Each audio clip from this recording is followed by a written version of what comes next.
श्रीमद्भगवद गीता के रसिक भक्तों, कृपया प्रथम अध्याय श्रवण के पहले आप अपना चैनल श्री किशोरी कृष्ण कृपा सब्सक्राइब करते हुए बेल आइकन की घंटी बजाइए। जय हो। प्रथम अध्याय। श्री ओम नमो भगवते वासुदेवाय वासुदेव विश्वेश्वराय आदि पुरुष अपरंपार अलेख पुरुषाय नमः। जगत बंधु ज्योति स्वरूप जिये की जाननहार हरि यश मांगन आयो दास प्रभु के द्वार। श्री भगवान जी ने अर्जुन को जो गीता का ज्ञान दिया है सो मुझे है भव भय भंजन श्री कृष्ण जी किशोरी दास मांगता है। प्रभु गीता ज्ञान के उच्चारण करने से तुम्हारे भक्त पूर्ण ब्रह्म को पाते हैं। प्रभु मैं आपकी शरण में हूँ। किशोरी दास और श्री कृष्णदास अति दिन गरीब हैं और मैं श्याम परिवार राधा सखी टोली की भक्त भी अति गरीब हूँ और आप परम प्रवीण दुख भंजनहारी हो। है श्री कृष्ण भगवान, आपके संतों और भक्तों के हेतु मैं ये ज्ञान भाषा में कहता हूँ। श्री गीता के ज्ञान की कथा प्रारंभ। जब कौरव पांडव महाभारत के युद्ध को चले तब राजा धृतराष्ट्र ने कहा मैं भी युद्ध को देखने चलूँगा। तब श्री व्यास जी ने कहा हे राजन, नेत्र के बिना क्या देखोगे। राजा धृतराष्ट्र ने कहा देखूंगा नहीं तो श्रवण करूँगा। तब श्री व्यास जी ने कहा हे राजन, आपका सारथी संजय जो कुछ महाभारत के युद्ध की लीला कुरुक्षेत्र में होगी सो यहाँ बैठे ही श्रवण करावेगा। श्री व्यास जी के मुख से यह वचन सुन संजय ने विनती करी हे प्रभु, यह हस्तिनापुर में बैठे कुरुक्षेत्र की लीला कैसे जानूंगा तथा राजा को किस भांति कहूँगा। तब श्री व्यास जी ने संजय को यह वचन कहा हे संजय, मेरी कृपा से तुझे यहाँ ही सब दिखाई देगा। व्यास जी के इतना कहते ही संजय की दिव्य दृष्टि हो गई और बुद्धि भी दिव्य हो गई। अब आगे महाभारत का कौतुक कहते हैं सो सुनो। 7 अक्षौहिणी सेना पांडवों की और 11 अक्षौहिणी सेना कौरवों की, ये दोनों सेनाएं कुरुक्षेत्र में जब एकत्र हुई तब धृतराष्ट्र ने पूछा हे संजय, धर्म के क्षेत्र कुरुक्षेत्र में युद्ध की इच्छा से एकत्र हुए मेरे और पांडु के पुत्रों ने क्या किया। संजय ने कहा पांडवों की सेना को व्यूहित देखकर दुर्योधन आचार्य द्रोण के समीप जाकर कहने लगे हे आचार्य, देखिए आपके शिष्य बुद्धिमान द्रुपद पुत्र ने पांडवों की बड़ी सेना की कैसी व्यूह रचना की है। इस सेना में अर्जुन भीम जैसे बड़े बड़े धनुर्धारी वीर विराट महारथी द्रुपद धृष्टकेतु चेकितान बलवान काशीराज पुरोजित कुंती भोज नरों में श्रेष्ठ शैव्य पराक्रमी युधामन्यु बलवान उत्तमोजा अभिमन्यु और द्रौपदी के पुत्र सबके सब महारथी हैं। हे ब्राह्मण श्रेष्ठ, आपके स्मरणार्थ अब मैं अपनी सेना के प्रधान सेनापतियों के नाम बताता हूँ।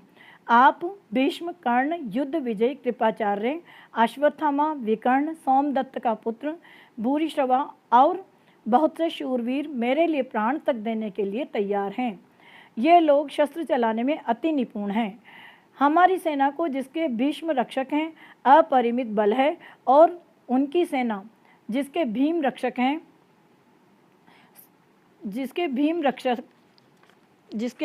रक्षक हैं उनमें थोड़ा बल है। अब आप सब अपने अपने मोर्चों पर सावधान रहकर सेनापति की रक्षा कीजिए। भीष्म पितामह ने दुर्योधन को प्रसन्न करते हुए और ऊंचे स्वर से गरजते हुए शंख बजाया। फिर वहाँ चारों ओर शंख, नगाड़े, ढोल, गोमुखादि आदि बाजे बजने लगे जिनका बड़ा भयंकर शब्द हुआ।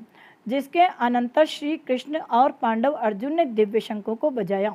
श्री कृष्ण जी ने पांचजन्य और अर्जुन ने देवदत्त नामक शंख को और भीषण कर्म करने वाले भीम ने पौंड्रक नामक बड़े शंख को बजाया। कुंती पुत्र राजा युधिष्ठिर ने अनंत विजय, नकुल ने सुघोष और सहदेव ने मणिपुष्पक और धनुधर काशीराज, शिखंडी, धृष्टद्युम्न, विराट, अपराजित, सात्य की राजा द्रुपद और द्रौपदी के 5 पुत्र और महाबाहु अभिमन्यु, इन सब वीरों ने अपने अपने शंखों को बजाया। जय हो।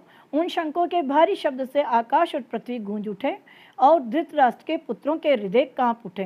हे राजन, अर्जुन ने कौरवों को युद्ध के लिए प्रस्तुत देखकर धनुष उठाकर श्री कृष्ण जी से कहा हे अच्युत, मेरा रथ दोनों सेनाओं के बीच में खड़ा कीजिए, जिससे मैं युद्ध करने वालों को देख लूं कि इस रणभूमि में मुझे किन किन के साथ युद्ध करना चाहिए।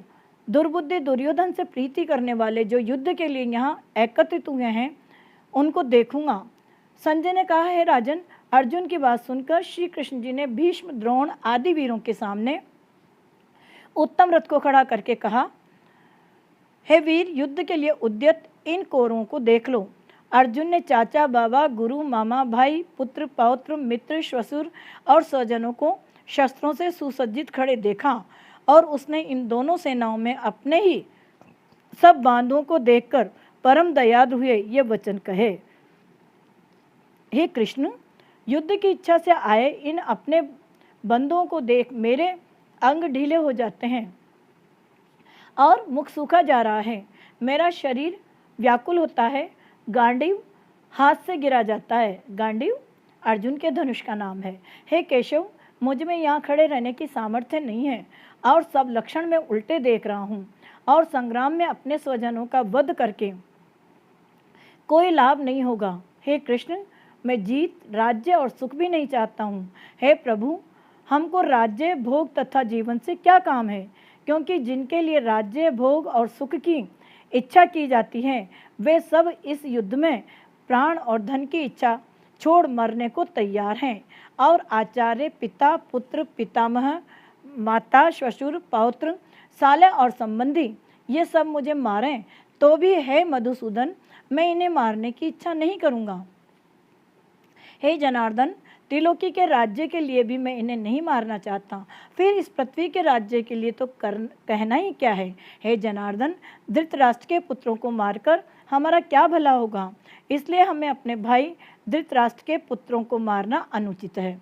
हे माधव, स्वजनों को मारकर क्या हम सुखी हो सकते हैं? ये सब लोभ के वशीभूत हैं और कुल के नाश करने तथा मित्र द्रोह करने में पाप को नहीं देखते। कुल नाश के दोष को जानते हुए भी हमको इस पातक से क्यों नहीं दूर रहना चाहिए?